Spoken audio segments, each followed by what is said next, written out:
Tomorrow, here's CBS. This is the CBS Evening News. Dan Rather reporting. Good evening. Amid growing pressure on him to quit because of questions about his ethics and conduct in office, U.S. Attorney General Ed Meese today refused to even talk about it. Instead, Meese talked up a high-profile election year drug bust. Correspondent Robert Shackney reports.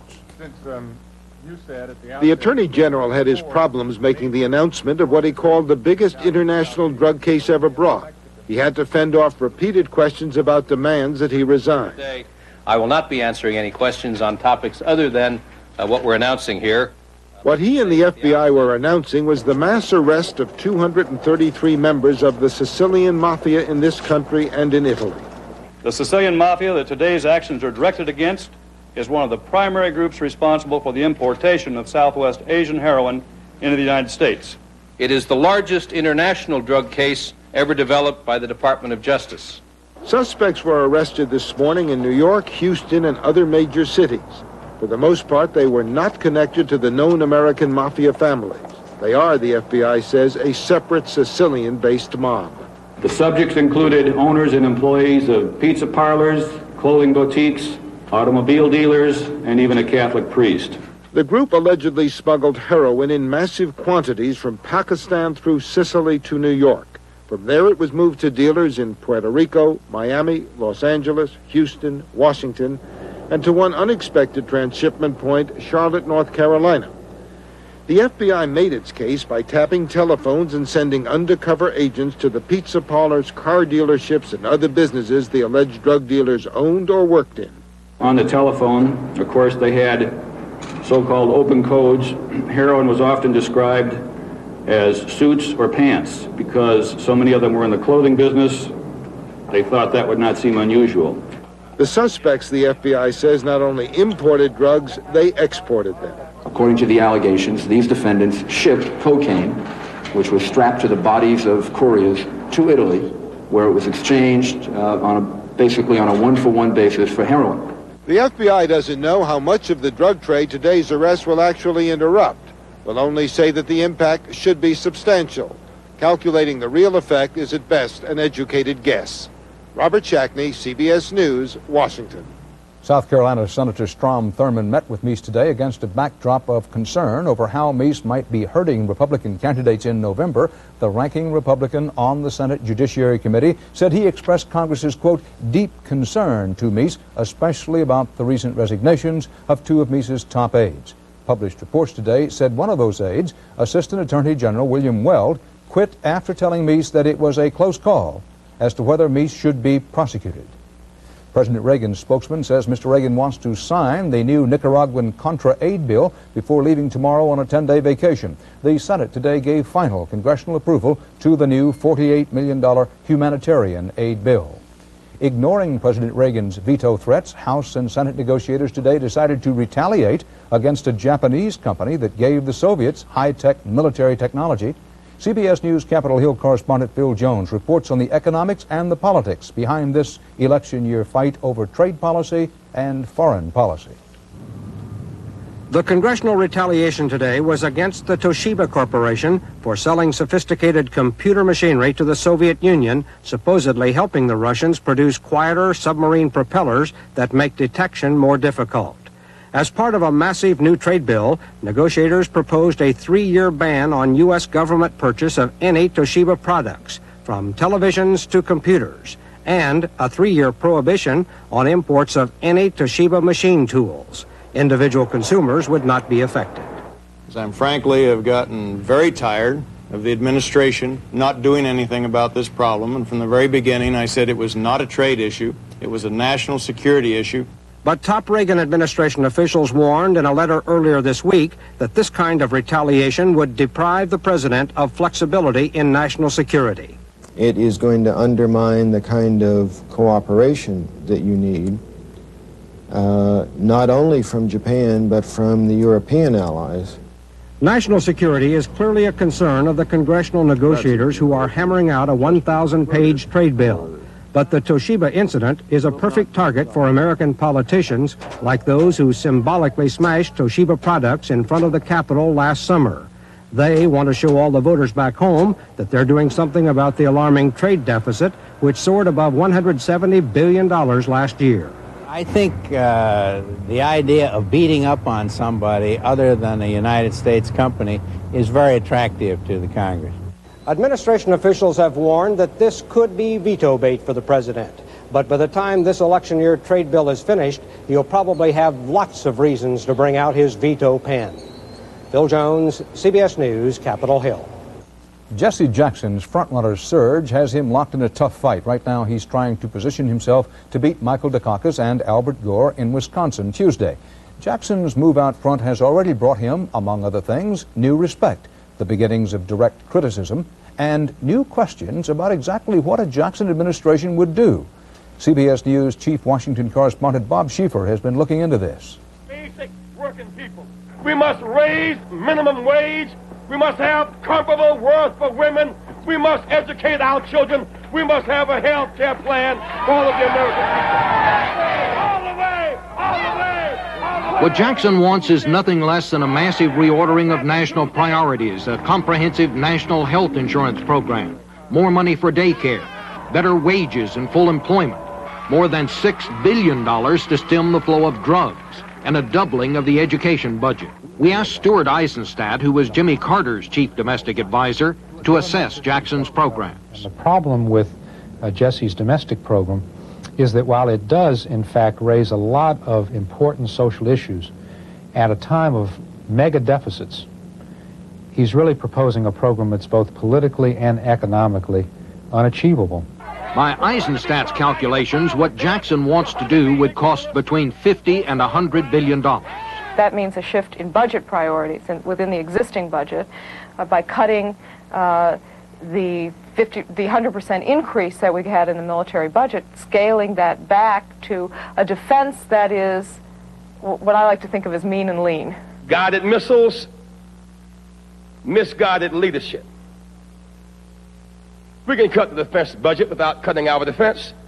But Jackson talks of cutting as much as $30 billion in his first year from the defense budget, which would mean more than just trimming fat. You're really dealing with the muscle and sinew of defense, and it would cause massive reductions in troop strength, closing of military bases, canceling of weapons systems. We want to have fair taxes and reinvest in America. The multinationals must pay their share. To raise additional revenue, Jackson wants new taxes on big business and the wealthy. Still more money would come from new sources, including a plan to encourage the investment of pension funds in government bonds. It's a message of the have-nots against the haves, paid for, in effect, by a sort of soak the rich, soak the corporations tax and huge defense cuts. Stop drugs coming in. Stop jobs from going out. It's a terrific speech, but critics say it points up Jackson's main fault. He doesn't provide specifics. Supporters counter that misses the point. Experts can be hired to flesh out the programs. The man is not running for IRS tax collector. He's not running for director of OMB. He's not running for head of EPA. He doesn't see the role of the president as being somebody who enunciates things to the nth degree. But with frontrunner status comes sharper scrutiny for Jackson's programs. Now he'll be asked for more detail on how he plans to carry out and pay for the massive change he wants. Bob Schieffer, CBS News, Washington. And still to come on the CBS Evening News, correspondent Anthony Mason from the scene of one of the worst atrocities of our time, the poison gas attack in the Iran-Iraq War. And Harold Dow on the college basketball finale, millions of fans and millions of lawbreakers.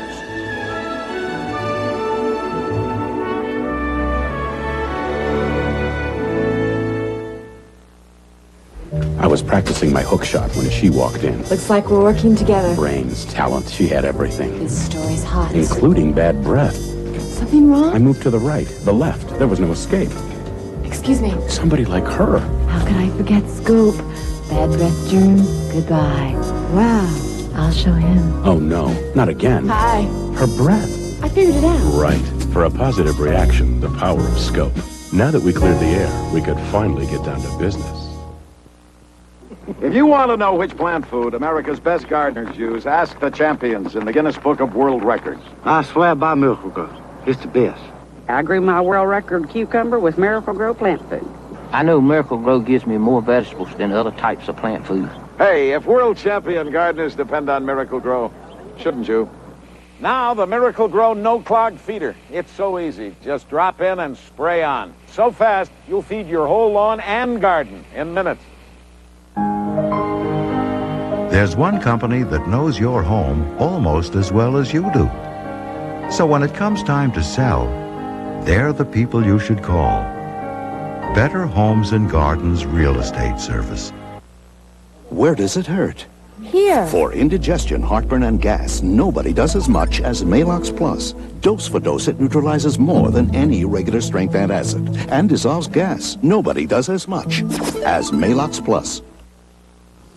Secretary of State Schultz left Washington today for another try at selling the U.S. Middle East peace plan. After a stopover in Rome, he'll arrive in Israel Easter Sunday. Israel announced that as of tomorrow, it is lifting its unprecedented isolation of the occupied West Bank and Gaza. The crackdown failed to prevent widespread protests yesterday in which Israeli soldiers killed 4 Palestinians. The Reagan administration made a new proposal today it hopes will win the Kremlin's approval and get the Afghanistan talks in Switzerland going again. More about this latest offer from Wyatt Andrews. The U.S. proposal is designed to pave the way for the Soviets' final exit from Afghanistan. For the last 3 weeks, negotiations have stalled on the question, can the Russians send military supplies to Kabul after they leave? The U.S. says no. According to State Department sources, the new U.S. offer attempts this face-saving compromise. First, the Soviets would keep the right to supply the Afghan government, but the U.S. would then keep the right to supply the Mujahideen. Second, Pakistan and Afghanistan would sign the Geneva Peace Accords. The Soviets would withdraw in 9 months. But there would be a silent understanding. At the State Department, the key word is symmetry. The core position is it's going to have to be balanced and mutual. That means if we cut off aid, they cut off aid. Conversely, that means if they're going to continue to aid, we are going to continue to aid. Talks between the U.S. and Soviets turned especially sour just last week during the visit of Soviet Foreign Minister Shevardnadze. When Secretary Schultz argued that no aid should go to either side, Shevardnadze accused the U.S. of issuing last-minute demands. It would be a confession of defeat, that they have been defeated and they have to abandon their clients.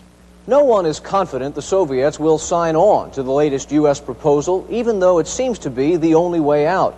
The irony is that after 8 years of demanding that the Soviets simply leave Afghanistan, a simple yes answer hasn't been enough. Wyatt Andrews, CBS News, the State Department. In the Persian Gulf, an Iranian warship trapped a massive supertanker today and shelled it repeatedly. With its hull punctured on both sides, the Cypriot tanker burst into flames from stem to stern, lost control, and ran aground. The crew escaped injury. The tanker was carrying 1.5 million barrels of oil from Saudi Arabia, which supports Iraq in the Gulf War. In the war on the ground, an Iranian offensive in the north is making ominous headway. Correspondent Anthony Mason is just back from an arduous visit to Iran's newly captured territory.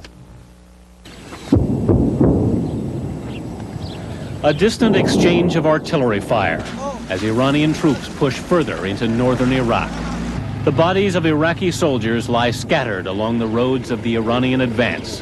An Iraqi fighter jet still smolders in a nearby field. 30 miles inside Iraq, the Iranians are now entrenched on the shores of the strategic Darbandikhan Reservoir and its hydroelectric dam. Which provides electricity and water for an important area of Iraq. Capturing the dam would mean controlling the water and power supply for the capital city, Baghdad. The Iranian advance began March 16th with a victory in Halabja. The Kurdish population, which wants independence from Iraq, welcomed its occupiers. Iraq took revenge, dropping cyanide and mustard gas on its own city. The chemical cloud killed thousands of civilians almost instantly. Mothers and their children dropped dead where they stood. The pictures stunned the world. 2 weeks later, many of the dead are still unburied and unidentified. The few belongings they grabbed as they tried to flee the attack now litter the roadside. Halabja itself is now all but deserted. The Iranian government says it plans to place a mayor here, reconstruct the city, and hope the people will return. Many of the wounded, who now fill Iranian hospitals, have been separated from their families, or in some cases, have no family left. The cyanide gas killed most of its victims in seconds. The mustard gas, though far less lethal, will have lingering effects.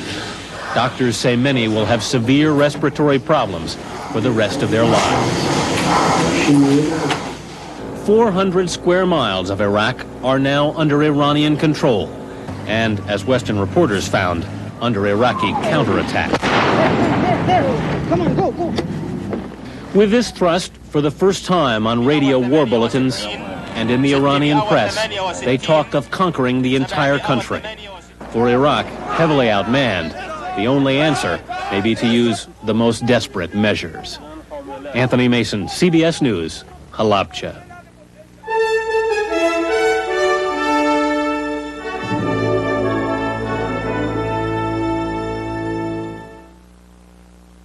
Hungry this morning? You bet. Good, because to stack up to the vitamins in one bowl of total, it takes almost 3 bowls of Special K. Trudy, I'll have the grape nuts. Takes 4 bowls of that. Watch this. Shredded wheat. 12 bowls. Good, Delaney. Separate checks, please. Total has 100% of 9 vitamins and iron and is rich in calcium. That's a stack of nutrition in just 1 bowl. And for the most nutritious cornflakes, try Total Cornflakes with twice the vitamin nutrition of Kellogg's. In Alamance County, North Carolina, Honda lawnmowers are assembled from the wheels up. Beginning with the Honda overhead valve engine, each precision part is fitted and assembled to exacting tolerances. Then, the final critical step that determines whether a machine will meet the Honda standard, the Clara Johnson test. If Clara pulls and it starts, it's a Honda. Ship it! Take my test during the Clara Johnson Challenge at your Honda Power Equipment dealer. Bring your home to Pella. Bring your dreams to life with Pella wood windows and beautiful new Pella wood doors. Bring your home to Pella. Whatever you dream of, from a sunny sunroom to a kitchen bay, we'll help bring your dreams to life. Talk to the window experts. Bring your home to Pella, the Pella Window Store. The college basketball season peaks this weekend with the Final Four: Arizona, Oklahoma, Duke, and Kansas. It is, even in the high-pressure, high-stakes world of big-time sports, a dizzying experience, and it tells you a lot about America. Tonight, the CBS News broadcast 48 Hours goes courtside and campus-wide into the classrooms and into the locker rooms with athletes, coaches, fans, and free-spending alumni in a wide-ranging look inside college basketball's world. One of the main characters in 48 Hours tonight is Jim Valvano, the North Carolina State coach, who today is reported to have been offered the job at UCLA. On the air at 7 Central Time, tonight's 48 Hours is called More Than a Game. And far from the halls of ivy, basketball is certainly more than a game to thousands of otherwise law-abiding citizens who will be breaking the law over the college games this week. Harold Dow explains how and why. It's meant to be college basketball's ultimate experience. Of the nearly 300 big-time schools that began play this season, only 4 have survived to compete in the final games. But the NCAA Final Four is also the zenith of another big-time American experience. Gambling on who will win. Aside from the Super Bowl, police and bookmakers say these upcoming games have become the biggest betting attractions of the year. Maybe $50 million was bet during all the playoff games, or maybe more, legally. What about illegally? There's an awful lot of bookmakers around the country. I really wouldn't have an idea how much is bet, but it's astronomical. Coaches and NCAA executives say they make every effort to insulate players from the possibility of gambling scandals. So when you've led a team to the Final Four, as did Duke coach Mike Krzyzewski, then shouting instructions to players is not the only thing you have to worry about. People gamble on Little League games. They gamble on whether it's going to be raining the next day. And So if you're not aware of the fact that it can have an influence on your own team or college basketball, then you're a fool. But the real money games are being played on telephones and in back rooms where illegal bets are constantly being made. Even college games with relatively little marquee value get lots of action. And police say this NIT final will generate $1 million in illegal bets nationwide. The growth in sports gambling has been phenomenal. Already this year in New York City, there have been more arrests and more raids than in all of 1987. Arrests that we have made in the last couple of years, the profits and the money involved is estimated to be in the hundreds of millions of dollars. It's that big. It's that big. Authorities say there's so much gambling because invitations to bet are practically everywhere. It's done at the office where pools are established on who will win every major sporting event. Newspapers run advertisements boasting of success rates in picking games. Television has made this business what it is today. And I'm specifically talking about the sports service business and the gambling business. Las Vegas is still the only place in America where you can legally place a sports bet.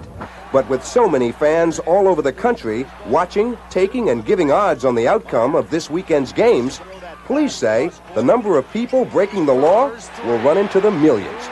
Harold Dow, CBS News, New York. It's 3 days until Easter, but it's snow time in the Rockies. Upwards of 2 feet of snow fell around Colorado today, more than 9 inches in the Denver area, with the possibility of more tonight.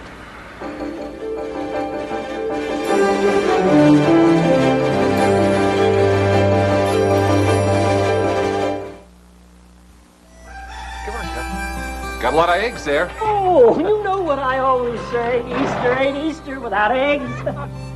Just look at this day. It's going to be a real great Easter. Smoke all these yourself?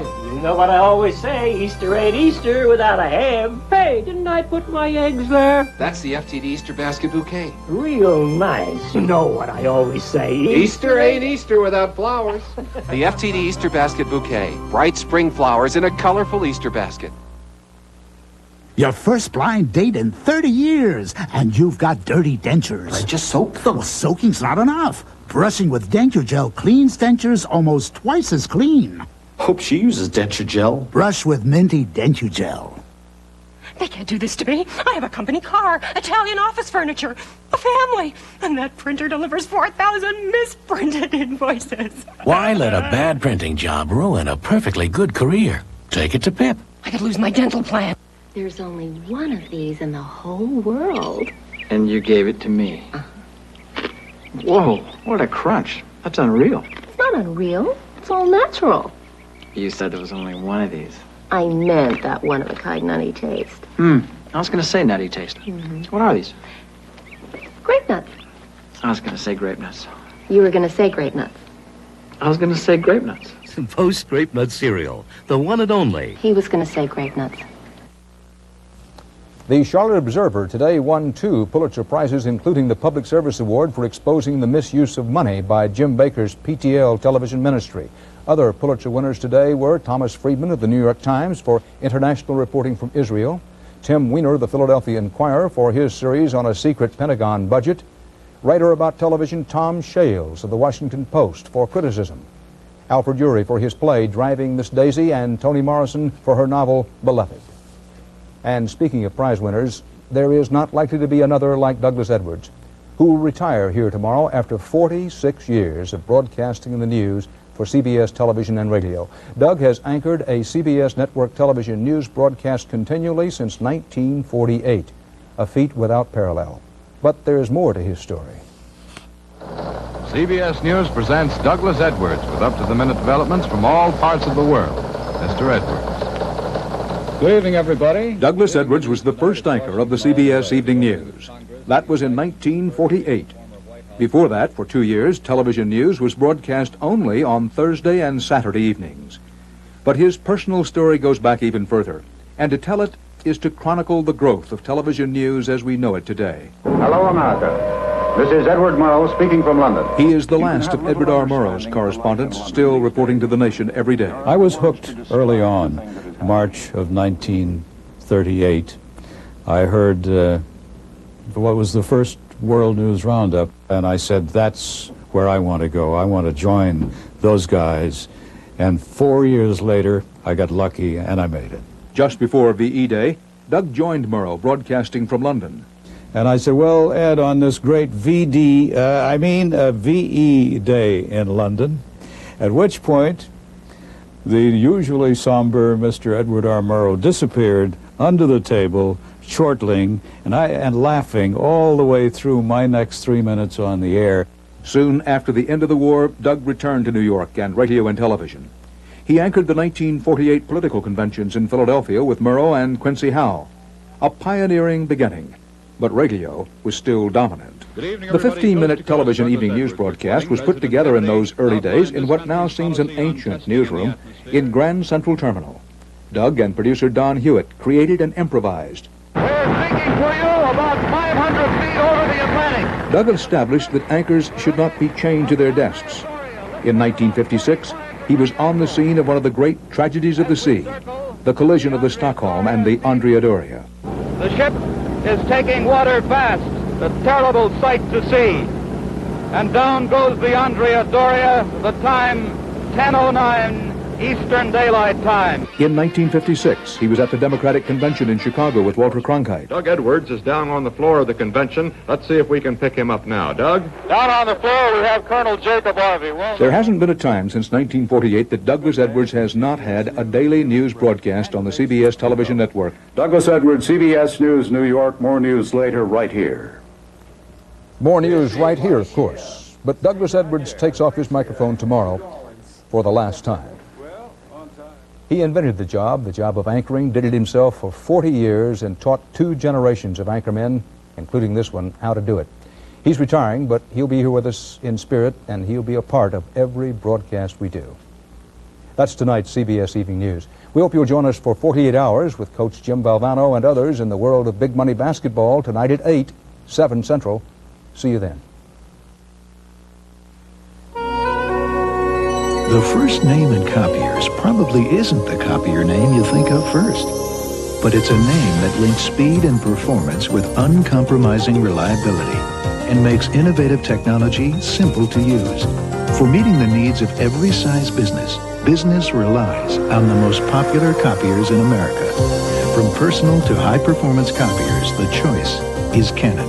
Call toll-free 1-800-OK-CANON. I won my first gold medal in 1956. Over the years, I've won 3 more. But I'm 50 now and my body's changed. I don't bounce back from pain nearly as fast. That's why I take Metaprin. Metaprin has the same medicine as Motrin, and nothing's proven faster for relief of muscle pain. It's also gentler to your stomach than aspirin. Hey, some guys quit when they're ahead. Me, I'm going for another gold. Metaprin, when you haven't got time for the pain. Does car shopping confuse you? If you've shopped, and I have, you'll find the one place where the confusion ends is your Buick dealer. That's why I just bought a brand new Buick Regal. Regal is actually priced under T-Bird and Cougar. The new Regal just looks like it costs thousands more. So don't get confused. Shop where you like, but start at your Buick dealer. The car is Regal, but the price sure isn't. The great American look belongs to Buick.